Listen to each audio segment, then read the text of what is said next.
Sometimes life is unpredictable. You cannot control what will happen in the next second. When you are running on a highway, with cars driving towards you, you can passively choose to hide yourself on a traffic island. It might be a correct way to protect yourself. However, you cannot move forward either. If you choose to face those cars and dodge them, you can move forward. But as long as you make one error, you might die a sudden death on the road.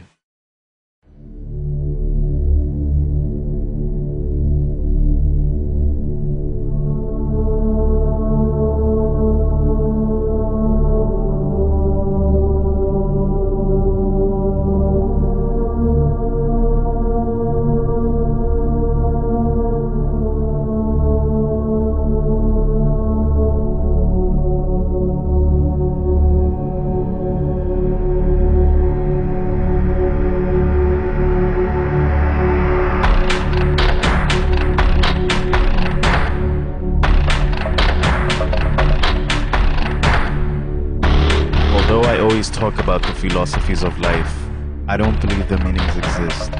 I always avoid facing these choices, avoid recognizing the attitude I should have about life, because I don't believe my terrible life deserves to possess these meanings. Those absurd theories cover up my passive attitude about life. Till that day, everything started to change, and I realized I had already placed myself on a highway, facing numerous cars running toward me. Each choice I made, in fact, might determine my life or death in the next second. Time unceasingly flees as life continuously elapses. Time is usually influenced as my mistakes are irreversible. In a brief moment without time to think, my life gear starts to operate. Just like gunpowder ignited wrongly, crimes continue and are unstoppable.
Any choice will result in a change in life in the next second.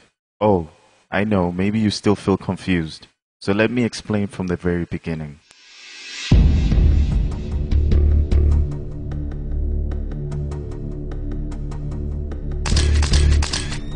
Tim is my name, scum of the earth. I was born in a miserable country with an autocratic political system. In this country, the government dominates its people. Freedom of thought and freedom of speech. The people never receive any education.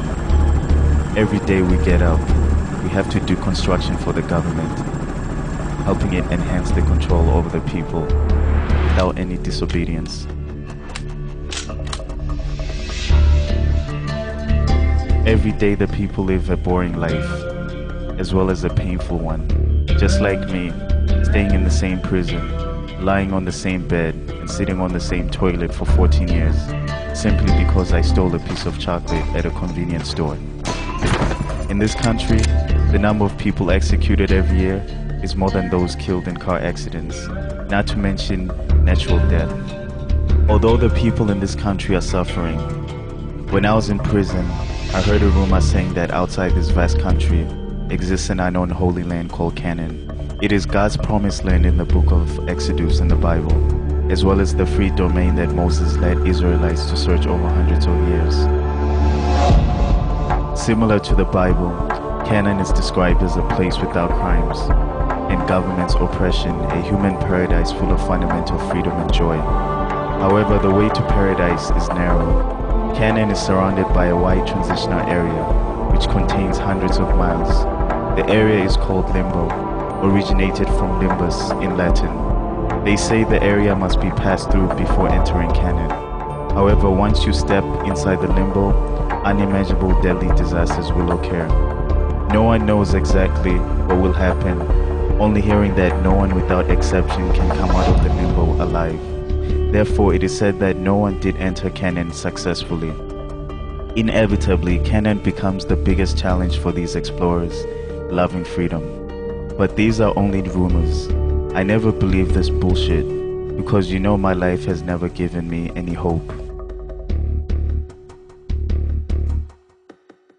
After escaping from the prison, all I could remember was that I swam to the shore, only hearing my heartbeat and footsteps.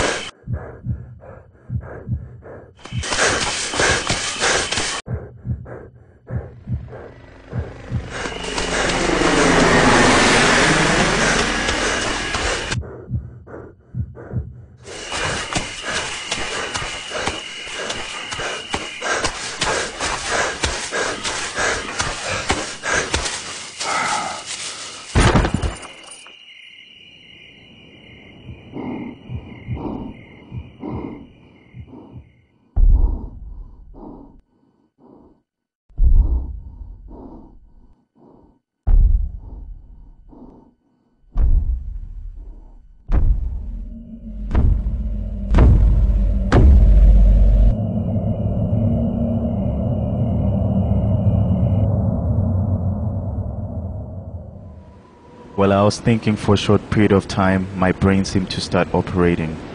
I did not open my eyes, but I could see the blurred sky.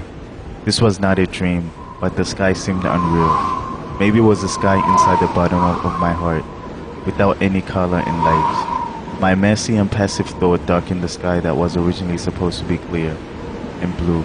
Looking at this lightless sky, I found my disorderly thought somehow become surprisingly calm. I simply heard the feeble sound of the wind, along with the smell of the scorched wood touching my cheeks.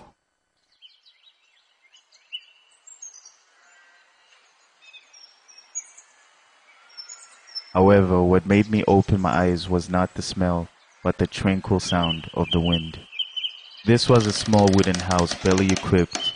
There were only some knives, 2 old pistols, and dirty military uniforms hung on the wall. I have not thought about where it was, only thinking whether I was dead or not. With the dizzy mind and the smell of the wood burned, this house I think was too ragged. Or was it because I was used to living in prison? Then I met Kenny, a person who was going to change my life. He looks almost 60 with a hoarse voice and a fierce-looking appearance that makes people feel friendly. He has a good personality, and we started to chat very soon. He has been a soldier for 15 years and was the captain of the rebelling army, which was founded to fight against the government for the sake of the people's freedom. The army was broken down by the government after being established less than 2 years ago. Since the army was disbanded, he started his escape alone. On his way, he heard the rumor about Canaan. Therefore, he started to prepare for the adventure, recruiting 2 members on the way. It was also the time when he met me. He tried to recruit me 3 times, so he would never give up this opportunity. This time, I believed I had no way back. After I ran away like now, sooner or later I would be caught and executed. It might be better if I grasped this chance to see what the so-called Canaan looks like.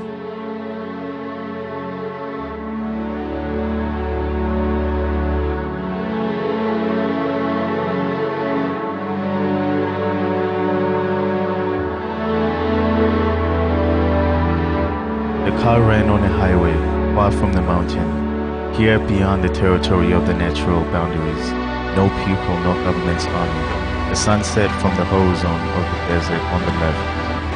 Through the scent dust blown by the wind in the air, rays of light felt gentle. With the blurred lights, the wind blew.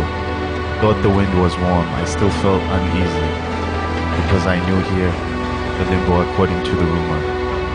It was only an ordinary vast wilderness, covered by the scent dust. It looked unclear, but I could seemingly see the naturally formed edge of the limbo. The scent dust lay behind the edge, feeling like a wall, giving a warning that the meaning of life would appear behind this line. I did not think too much, simply closing my eyes to enjoy the wind. The black sky appeared in front of me again. I joyfully forced it and could not wait for its coming. Then when I kept driving, seeing several huge robots standing far in front, it seemed everyone has already arrived. Kenny came out of the car and greeted everyone. His smile was always amiable and friendly. Those who came to greet him were Wes and Dumo.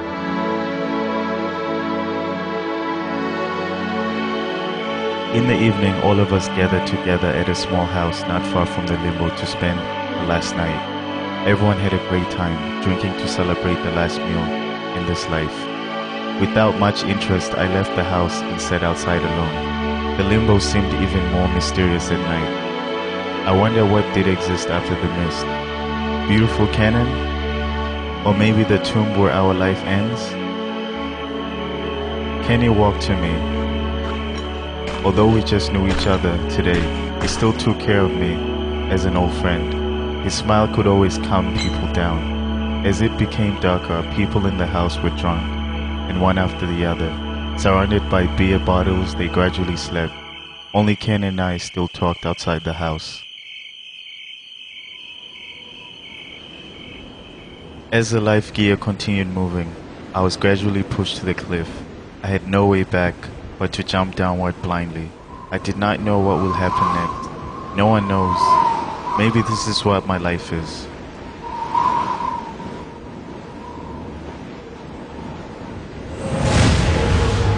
And now my memory became blank. In my ear the sound kept pounding. What do I remember? I just remember that 10,000s of meteors rushed at us, and in the chaos, Dumont died, West died, and so did Kenny, leaving me lying in this ravaged place with my eyes open.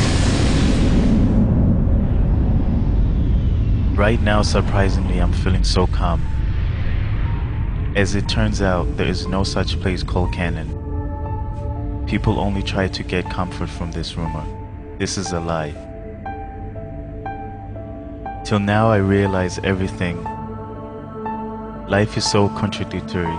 I run to the end of my life's highway. This end is a cliff. Even though I was not hit by cars, I am still destined to jump downward. If one day you come to me and say, "Hey, I found canon," you know what? I'll smile back and tell you, don't be silly. We've been there already. You just never see it. We have been there already.